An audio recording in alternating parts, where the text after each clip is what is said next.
Thank you, everybody. Thank you. All right, let's turn that music down. We want to get to business, right? Get to business. How's your governor doing, by the way? Good? Huh? I think so. I think so. I just want to thank all of the people of Indiana. You know, we had a great victory here not so long ago, and Indiana was the state that put me over the top. Thank you, folks. Thank you. Well, we have a lot of things to discuss, but we had some very bad news a few days ago, and you saw what happened. A lot of bad things are happening. And I was going to go through a whole litany of that, but we don't want to. We want to be upbeat. We want to be positive. We want to be strong. And we're going to be strong. We're going to be stronger than ever before. We're going to be greater than ever before. We're going to bring our jobs back. We're going to bring our military back. It's being depleted so badly. We're going to take care of our veterans, which we have to take care of. We're going to get rid of Obamacare, which is a disaster, and replace it with something terrific. We end Common Core. We bring our education back to the local communities, like this local community, where the people love their children and they want to see their children be well educated. So important. We're going to save our Second Amendment. We're going to save our Second Amendment. And it's under siege. You know, I wrote a few words today, and I think it's important that we go through it as a group. It's been a special place, and you're special people, and I know so many people tonight in the audience. And you're all over. Look at all those cameras up there, folks. Look at all those cameras. They don't stop. They don't stop. But I just wanted to say, I wrote this quickly, but it means it came right from the heart. And I have to say that our whole nation grieves and mourns for the loss of 5 heroes in Dallas, law enforcement. These were great, great people. Great people.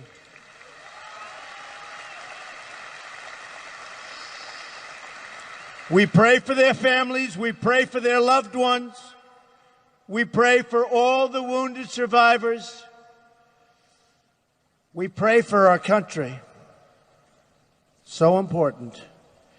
The police are not just part of our society. Our police are the best of our society. Remember that. We have to remember that. They represent our highest ideals, our greatest values, and our most noble characteristics. When our police are attacked, our entire nation is attacked. Remember that. Remember that. So the message must be delivered clearly for all to hear. The hostility against our police has to end. And it has to end right now. And we have to stay together, and we have to be strong. We have to take care of everyone. The 2 people that were killed in Louisiana and Minnesota, it was tough. It was tough to watch. For everybody here, it was tough to watch. We have to figure it out. We have to figure out what's going on. Was it training? Was it something else? It could have been something else. We have to take care of everybody. Remember that. But we have to get to the bottom of things. We have to. But we can never, ever forget the hundreds of thousands of great deals and great things that our police all over the country do. And nobody recognizes them for what they do. And when there's a problem, as bad as these 2 situations were, and I personally think they were bad. I hated watching it. But as bad as they were, they get broadcast all over the world for days and days, and all of the good things, which are magnified thousands of times, nobody talks about. So we have to remember, we have to cherish and take care of our police. If we don't, we don't have a country anymore. We have a country in chaos. And remember this, and I say it once, and I say it with love, and I say it with compassion, because I have love for our country, and I have great compassion for our people in our country. But I am the law and order candidate. We need law and order, and we need strength in this country. We don't have strength in our country. We have crooked Hillary Clinton, as crooked as you get. I mean, you saw that with the emails. It's a rigged system, folks. It's a rigged system. Just remember it. It's a rigged system. It's rigged in so many different ways. We're going to straighten it out. You can't even watch what happens. We had a young man who did nothing by comparison to what she did, and he warned his friends of a problem that was coming militarily, and they came down on him with a vengeance, and they let her go. 33,000 missing emails.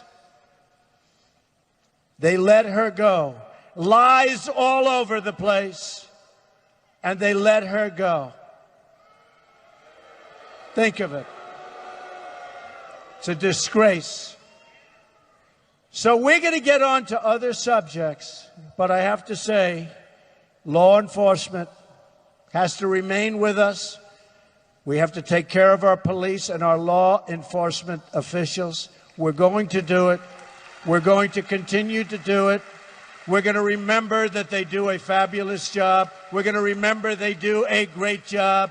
And every once in a while, problems will happen. And we're going to take care of those problems. And they can be bad problems. But we are going to treat our police with respect. Remember that, okay?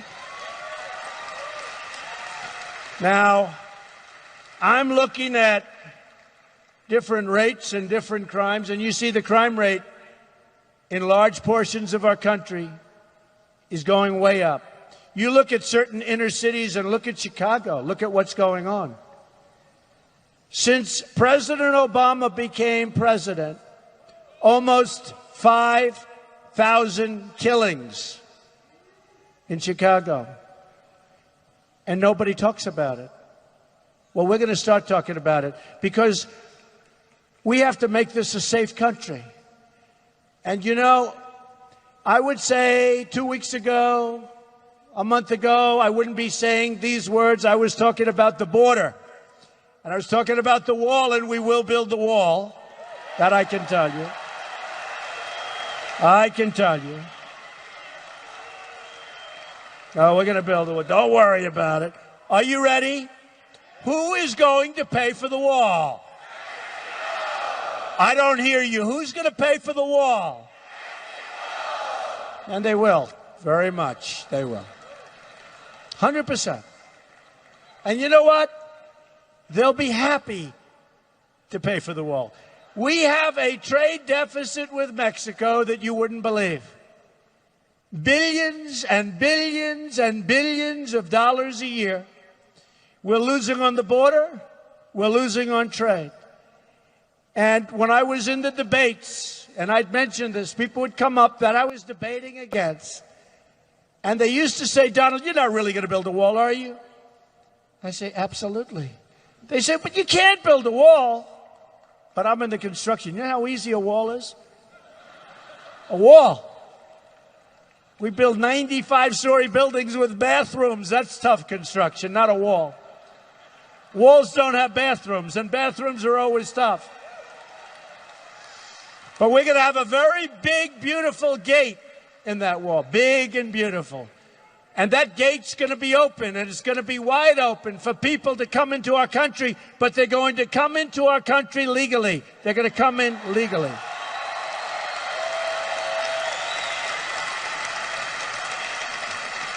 And they're going to be people that love our country. They're not going to be people that hate our country. They're not going to be people that we don't know where they come from. They're not going to be people that come from the migration that don't have paperwork, that don't have passports, that we have no idea where they're from.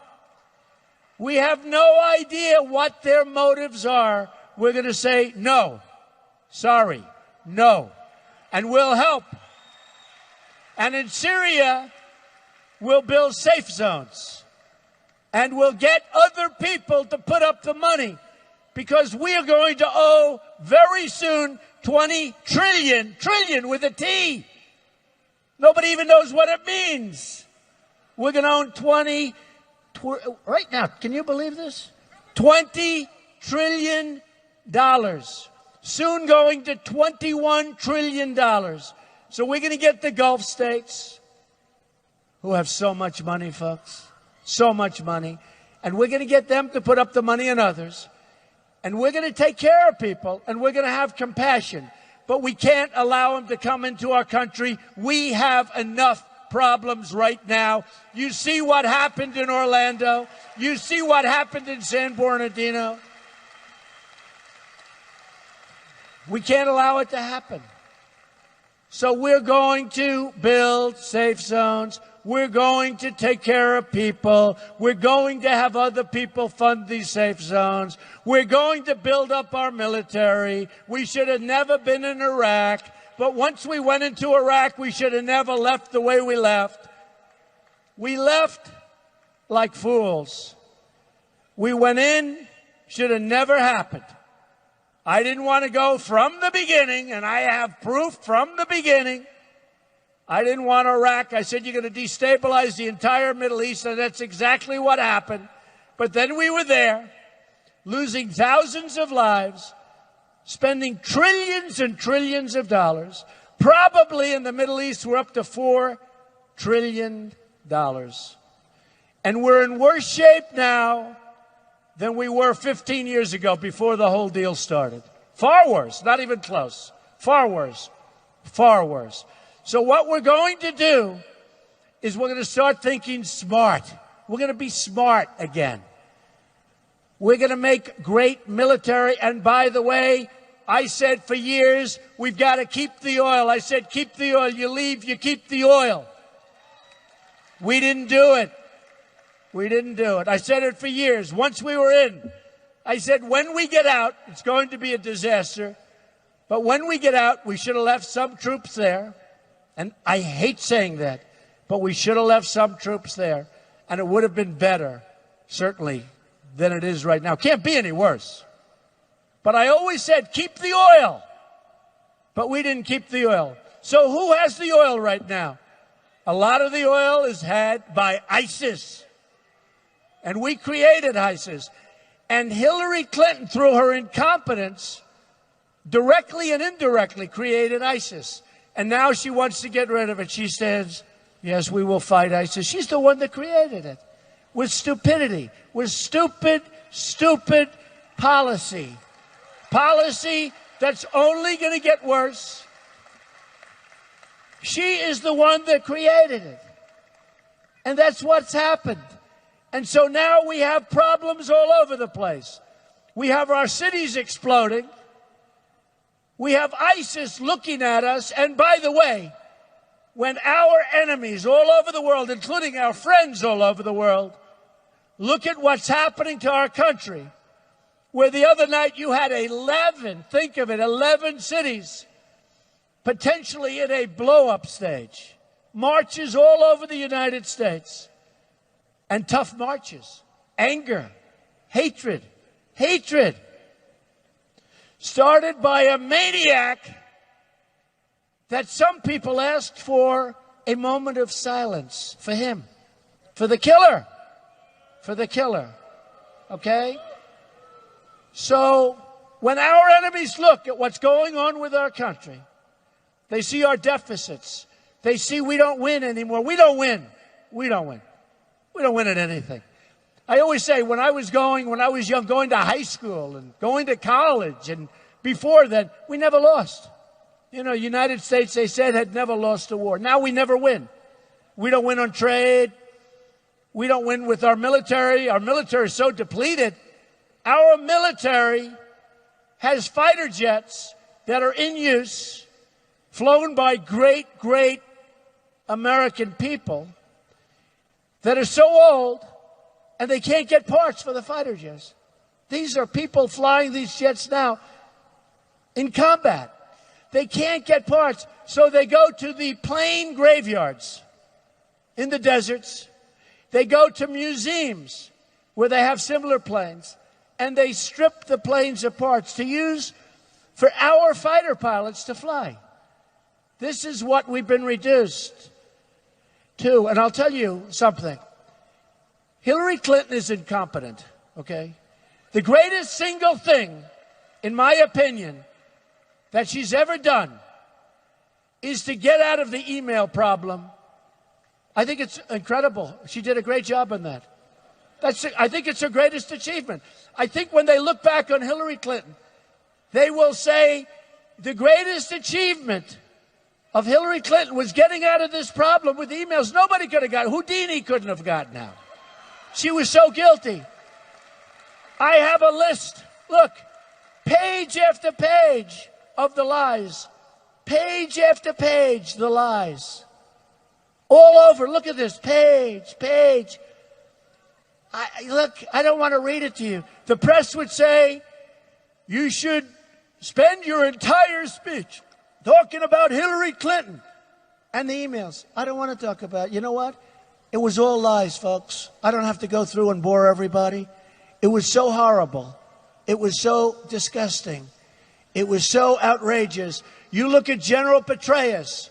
Look what happened to him for a tiny fraction of what crooked Hillary did. You look at other people for a tiny fraction. Look at what happened to them.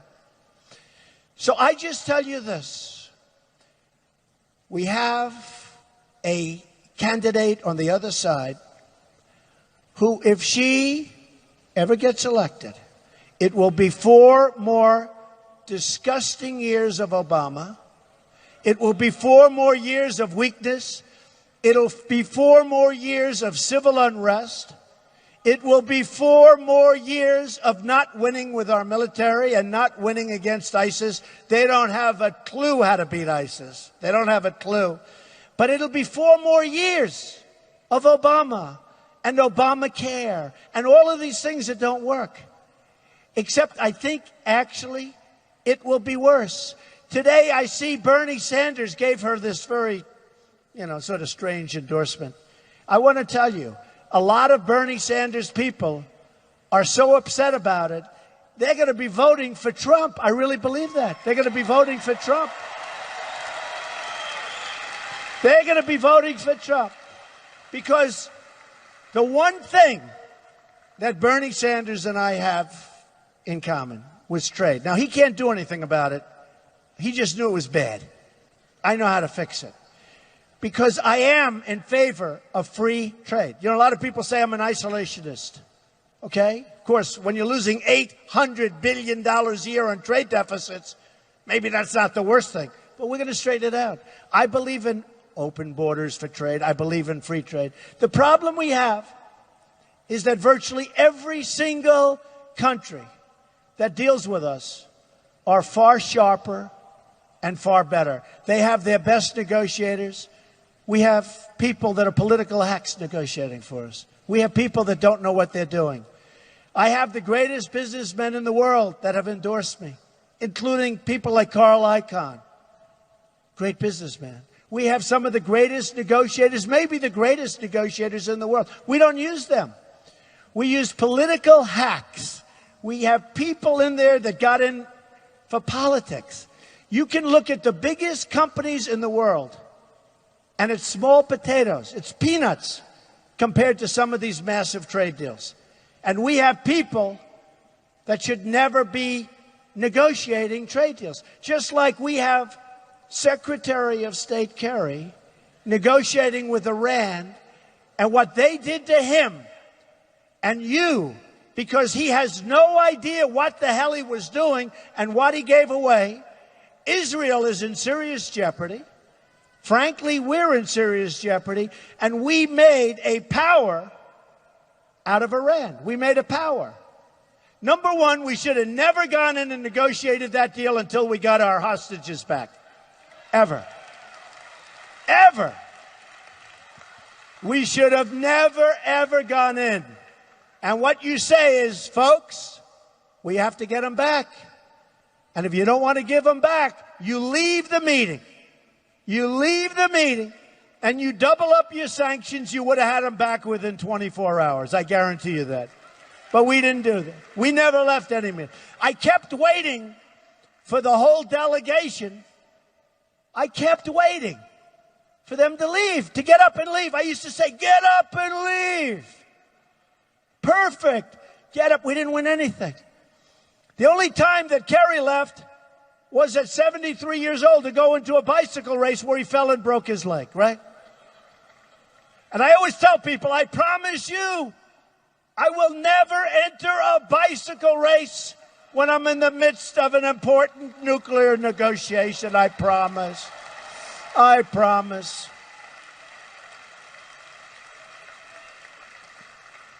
But when you look at it, number one, we should have gotten them back. And the other thing, we should have never given them back the $150 billion. And I would have said very nicely, my father used to think I was a little bit rough. And he used to go, easy, son. Son, take it nice and easy. You got to take the lumps out. He had an expression, good father. We all had great fathers, I hope. I had a good father. But I learned a lot. He said, and he'd go like this with his hand. He said, you got to take the lumps out. Take the lumps. Easy. Nice and easy. Take the lumps out. You're a little too rough. What do you mean, Pop? You're a little too rough. And over the years, I think I've learned that. Made great deals. Built a great company. Great company.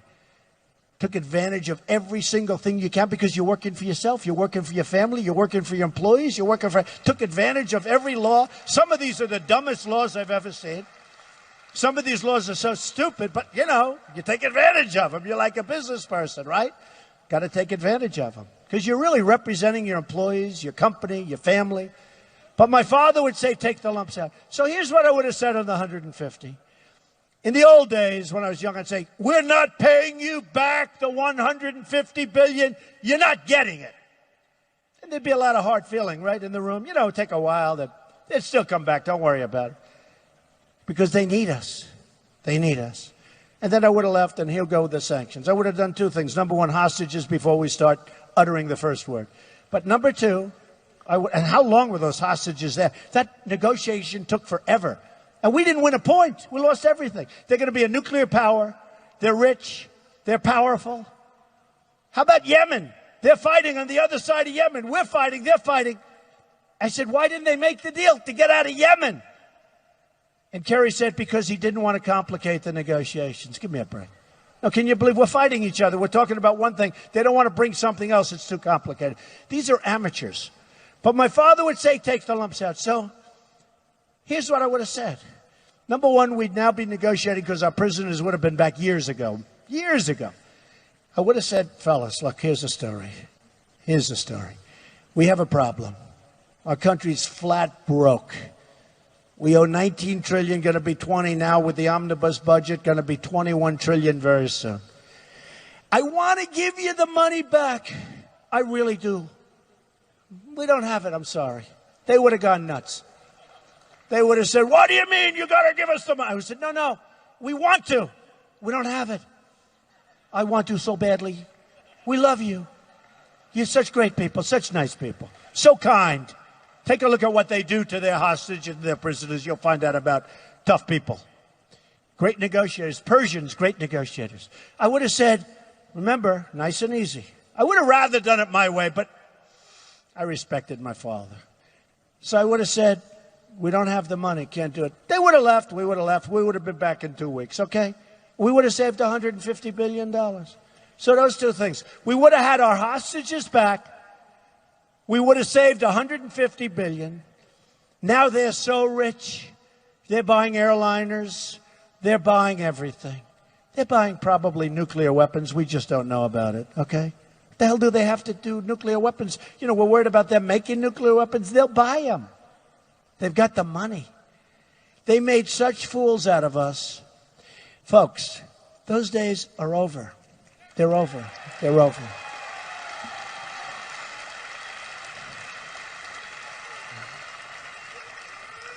I call Obama the 5-for-1 president. So we have a traitor named Sergeant Bergdahl. So Sergeant Bergdahl thinks he likes their way of life, obviously. Oh, they have a wonderful way of life. So one day he leaves. We lose 5 and maybe 6, but 5 at least people looking for him.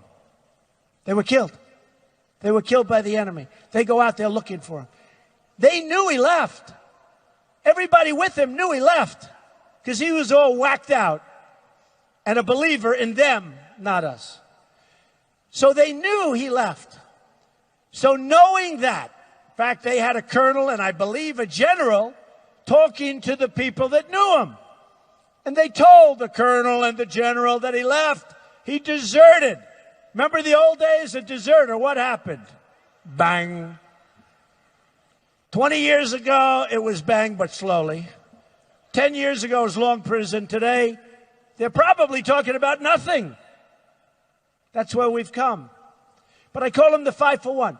So we get Bergdahl, right? A traitor.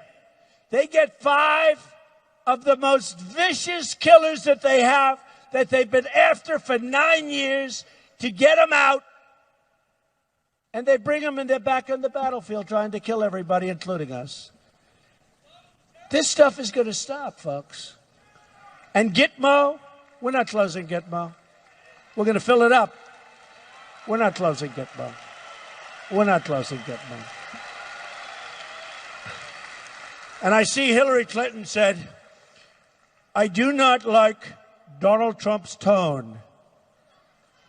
Look, here's the story. I think I have a great temperament. She uses the word temperament, but I loved when she used the word tone. I do not like Donald Trump's tone. They're chopping off heads of Christians and anybody else that gets in their way. Chopping heads off. We haven't seen that since medieval times, right? You read the history books. That's they chopped off heads. Well, they're chopping off heads. They're drowning people in steel cages by the dozens at a time. And she says, we don't like his tone. Let me tell you, folks, it's time for a tough tone. We've had enough. We've had enough. We've had enough. We've had enough. So we're going to do things the smart way. I remember during the debate, they asked one of the folks on the debate stage, who's becoming friendlier and friendlier by the day with me, which some of the people are recovering. It was, I'll tell you what, they say it was the nastiest primary that anybody has seen. They say the nastiest in recorded history. Who knew what went on before recorded? But it was pretty nasty. And some of the folks, I saw one yesterday, I will not even mention names because I want to be friends with everybody, right? I'm going to be friends with, except for the real enemy. But they'll sign a document, right? It's called the pledge. I pledge, I swear I pledge that if I don't make it, I'm going to support the nominee of the party. It doesn't say subject to change, subject to the weather, subject to the sun doesn't come up. No, it said, I pledge.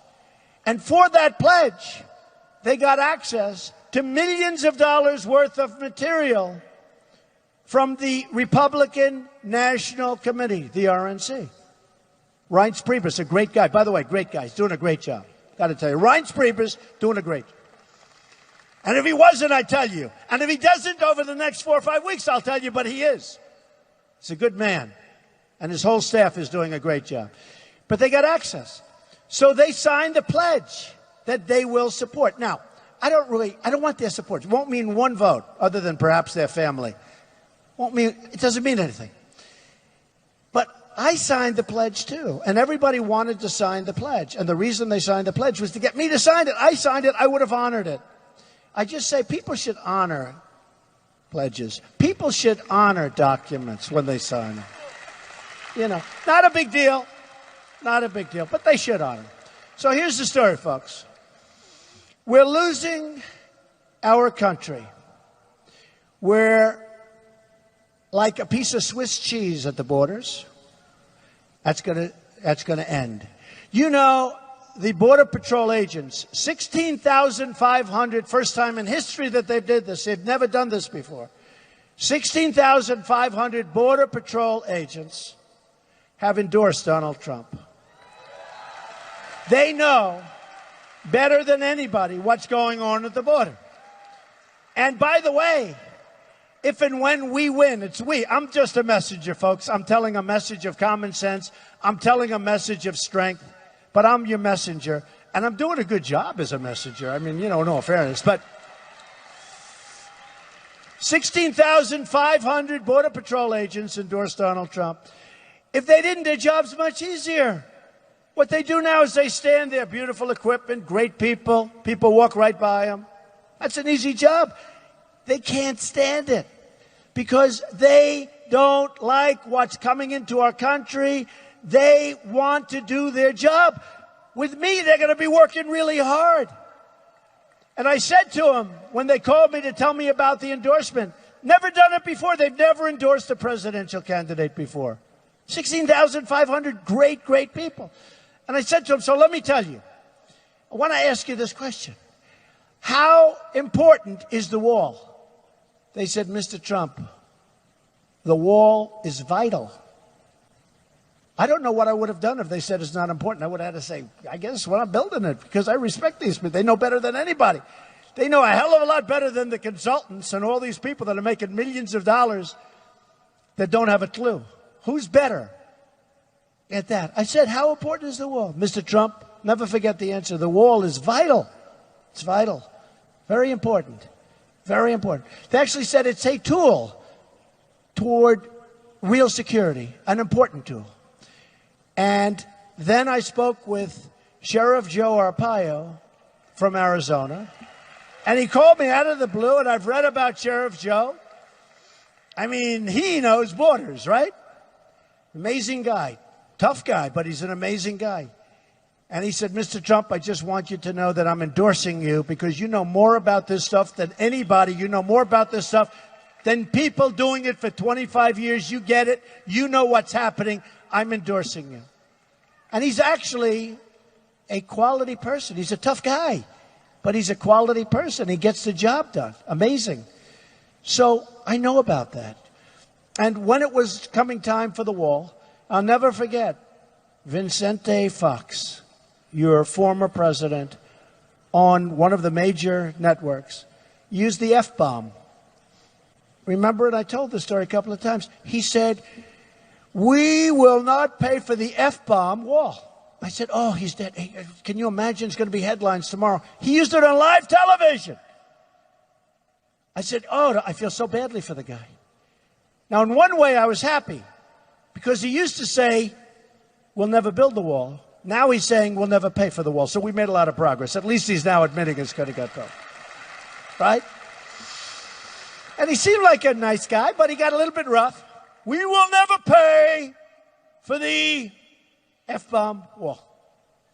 I said, oh, the poor guy, he's going to get killed tomorrow in the papers. Nobody mentioned it. Can you imagine if I threw out the F-bomb? I think it would be the electric chair, right? Would it be electric chair? Now, the press, I have to tell you, those people back there, I will tell you this. Not all of them, but many of them, are the most dishonest human beings on earth. They are the most dishonest human beings on earth. I've had days that are so good, and then you wake up the next morning and you say, man, did they take that? I won't even say what things. I could go one after another. And we don't make a lot of mistakes, all of us. We don't make mistakes. But what they do is they'll take a sentence and they'll make it much different than what you said, much different from what you meant. And all of a sudden they'll say, Donald Trump had a bad week because he said something perfect. Perfect. Okay? Perfect. I'm telling you, folks, and I tell it all the time, because as a Republican and as a Republican conservative, we are at a tremendous disadvantage. You look at the way they treat Crooked Hillary, you take a look at this compared to the way they treat other people or the way they treat me. They are some of the worst human beings on earth. I really mean it. I really mean it. You know, where are my protesters? I want some protesters. You know, look at this room. The governor just said he's never seen a room like this in Indiana with this many people. He's never seen anything like it. Look at this thing. This is where your football team, look at the ceilings. Everything's nice. Let's see, well, my high, you know, I always talk about the wall's going to be real high, but that's really high up there. That's a big one. But they don't see crowds like this. We have crowds like this everywhere, no matter where we go. And every time I go home, my wife said, how was the crowd? And I always say, didn't you see it? They keep those cameras on my face. They never take the cameras off my face because they don't want people. I wish they'd turn those cameras over here. Take a look at this crowd. Take a look at this crowd. Look, the cameras aren't moving. They're really dishonest. I really mean this. They are so dishonest. That's why I love my protesters, because the only time they move the cameras are when we have a protest. If somebody were up there screaming or shouting, the cameras, which I used to think were in a fixed position, I said maybe mechanically they can't move. But when we have a protester, they turn and they're like a pretzel all over the wow. Through the cameraman's legs, up around his ankles. You never saw cameras move like this. The fact is that you have to know what you're getting. And the system is wonderful in many ways, but really bad in others. And one of the worst aspects of our system is the dishonest press, the dishonest media. It's one of the worst things. I really mean it. They write and say things that are disgraceful. So, and I like to say, you know why? Because when people see things or read things or hear things, they'll say, I'll tell you what, one of the most incredible, people said, what have you learned? I said, you know what I've learned? How smart the people are. Because their rating is so low, they're so thought of so badly, it's like how smart the people were. And I'll say this, various anchors, some of whom truly dislike Donald Trump, have said, what's happened to us, I'm messenger, you're the important ones in this whole thing. But what happened to us is one of the greatest political phenomena they've ever seen in this country, in the history of the country. I didn't even know that. I didn't even know that. Bill O'Reilly, of course, I'm on his show tonight, so if you get home, you'll see the second edition. But Bill O'Reilly said, the single greatest political phenomena that he's seen in his lifetime. Now, he's a pro, smart guy, tough. But the single greatest political phenomena that he's seen in his lifetime is Donald Trump and all of us, the whole thing. We've been on the cover. We've been on the cover of Time magazine.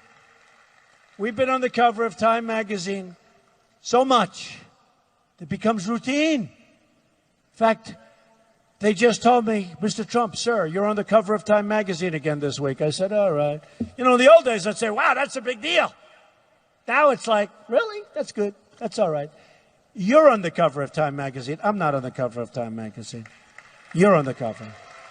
Just remember that. So we have a lot of things that are taking place. We have a bad enemy. We have an enemy that's dishonest. We have a press that's dishonest. We have a group of people that want to get elected who have a rigged system and who have really rigged the system to a large extent. They've really rigged the system. I mean, say what you want about Bernie Sanders, but those superdelegates, that was worse than what happened with us. And frankly, the only reason I could win is we won in such landslides all over the place, including Indiana. What a landslide that was. And we love Bobby Knight. Do we love Bobby Knight? Oh, that Bobby Knight. I love my Bobby Knight. We had so many coaches, Gene and Digger and Bobby, and we had so many coaches, Lou Holtz. We had so many coaches that came out in our favor. I do well with coaches, I'll tell you. But the coaches like me. But Bobby was out here working really hard, and I could see it right at the beginning. This was going to be the watershed. We weren't going to. But Bobby came out, and I came out, and we went to arenas. You've never seen so many people. A lot of you were at those arenas. But it's been amazing. So here's the story, folks. We've got to stop 4 more years of Obama. We've got to stop Hillary Clinton, who's as crooked as they come. We've got to bring our country back. We have to make great trade deals again. We're going to make deals that bring our jobs back. And we're going to get along great with these countries. And we're going to trade with these countries. I am not an isolationist. I'm a free trader. But I'm a free trader to make great deals, not to make horrible deals. One of the people standing right there said to me, Mr. Trump, are you an isolationist? And Mr. Trump, I said, no. He says, Mr. Trump, well, what's your definition of trade? He says, very simple. Very simple. I know free, I know fair. I know every form of trade known to mankind, okay? Here's my definition of trade. My definition of trade is that I want to make great deals for the American people. You can call it whatever the hell you want, okay? And we're going to. We're going to bring our jobs back. We're going to bring our manufacturing back. You look at what's happened to the manufacturing since Bill Clinton signed probably the worst deal economically in the history of our country, NAFTA. That deal was signed by Bill Clinton. You look at areas even from here, but you look at places like New England and New York State and Pennsylvania, great state. We're leading in Pennsylvania, by the way. Just came out. I hear we're leading in Florida. I hear we're leading in Ohio. I hear we're leading all over the place. And the Rasmussen poll just came out. We're leading nationally. But we have a long way to go. And we're dealing with a dishonest system. We're dealing with a crooked system. We're dealing with a rigged system. So we got a long way to go, folks.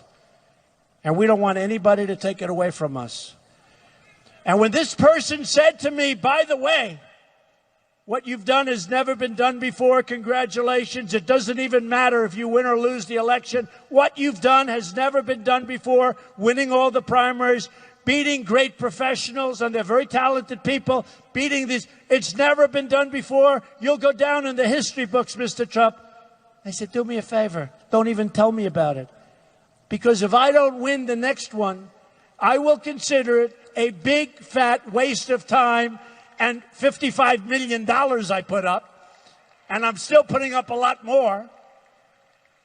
Now, we raised $51 million last month, and we started toward the middle of the month, and everyone was shocked. And much of that money came in small donations, like $71 average or something like that.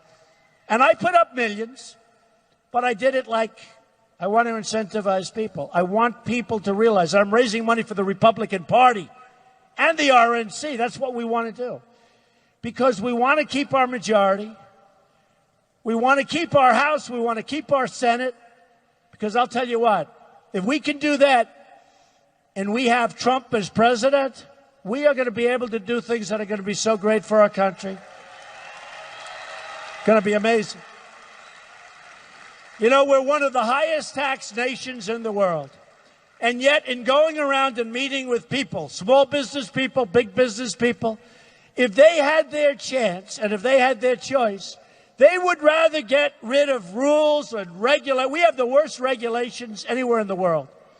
They actually would rather pay more tax, which is surprising, and get rid of these regulations that are choking everybody. People can't run their businesses. So we're going to turn things around. We're going to turn them around fast. We're not going to lose Carrier air conditioning from Indianapolis. You know that deal very well. Those people have followed me all over the place. 1,400 people out of jobs, viciously. They're moving to Mexico. Any of the carrier folks in this room? Because we have a lot of, look at that. Why are you in the back row? You should be in the front row.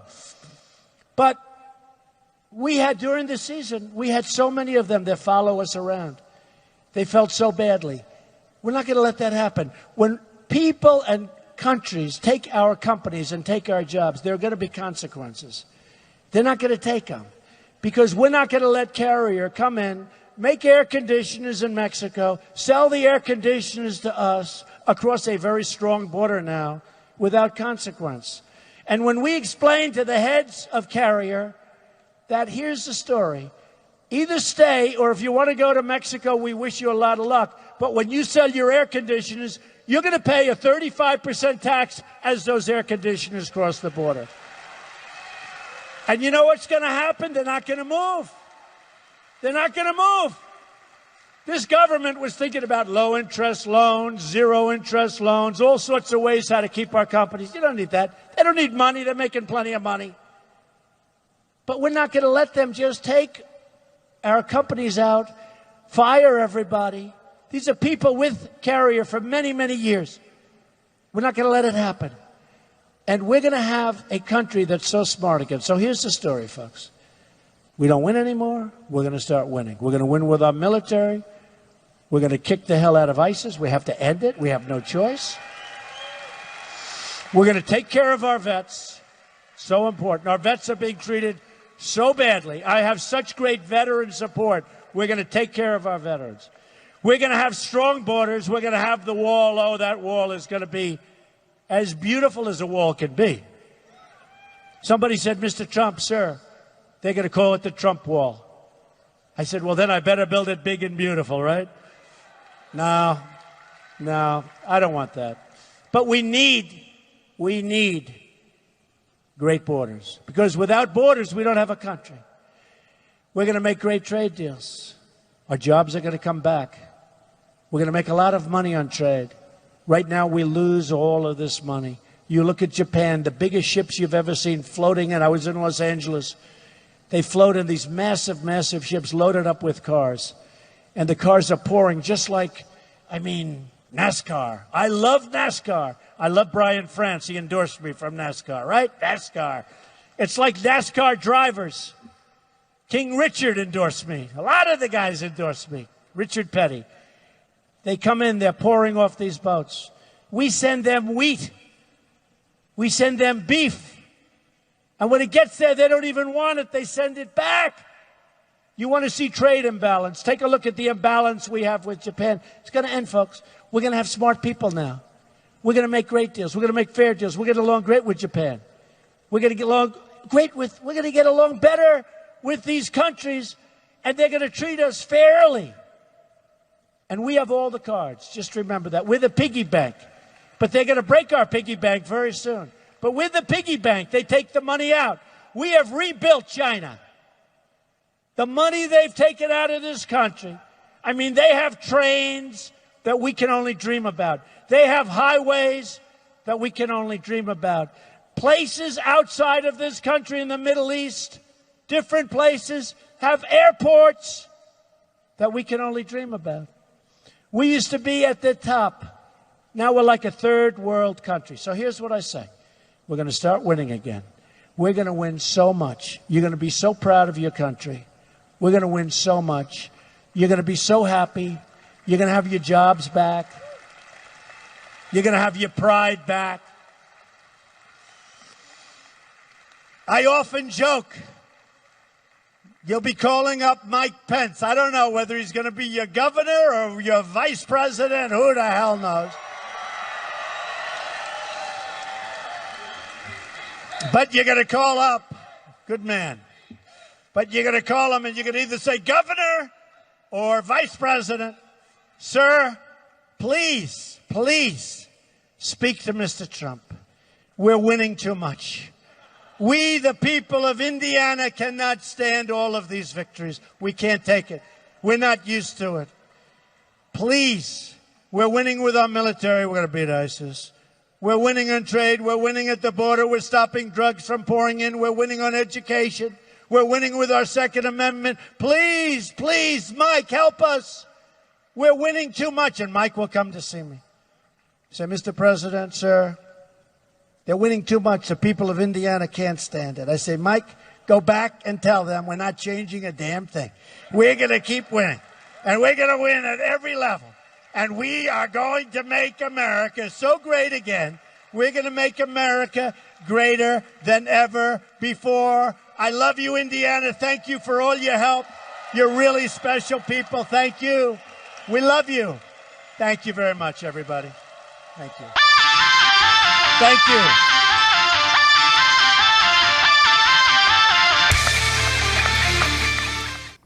So there you have it. Donald Trump, Republican candidate, rambling on for as long as he wanted to. Couldn't tell you if the teleprompter was on or not, but most of the statement, most of the speeches were the same. Oh, Donald Trump rhetoric. Very little substance, very little details, but the same bombastic statements, pretty much stroking himself. We're going to win so much, you're going to hate winning, or all that kind of nonsense. Nothing really to substantiate his claims.